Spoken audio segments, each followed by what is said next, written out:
When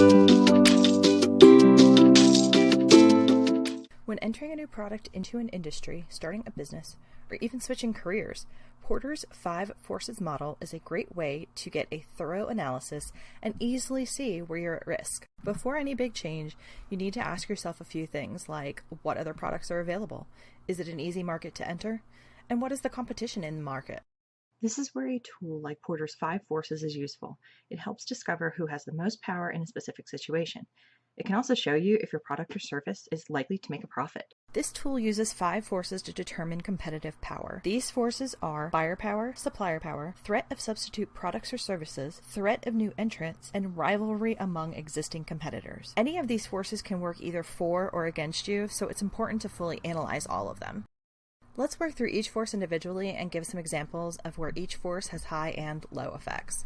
Force 1, buyer power. Your buyer power will be high if there are too many choices available and low if your choices are limited.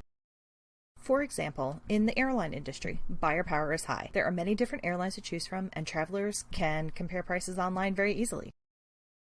Force 2, supplier power. Supplier power is high when the organization's choices are limited, and low when your organization has many choices. Sticking with the airline industry, from the airline's point of view, their supplier power is actually very high. For example, airlines purchase fuel, and therefore ticket prices are highly dependent on the price of fuel. Higher fuel prices leads to higher ticket prices. Force 3, threat of substitute products. The easier it is for consumers to find alternate products, the less power your organization has.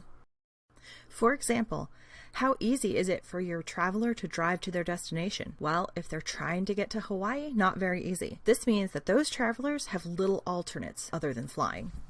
Force 4, threat of new entrants. Identify how likely it is for competitors to enter the market. The easier it is for them to get a foot in the door, the harder it is for you to make a profit. Duplicating a product or replicating a service easily makes the threat of new entrants high. In our airline example, it's not very easy for a new airline to start up and get their foot in the door. It takes money, resources, not readily available. New entrants into this industry are not very likely. Lastly, Force 5, rivalry among existing competitors. If there are many competitors within an industry, the rivalry amongst them will be high. The key with this force is to make your services unique. The airline industry is very competitive. There are low-cost carriers, luxury carriers, short-haul carriers, long-haul carriers. This allows for low switching costs for travelers to go between companies.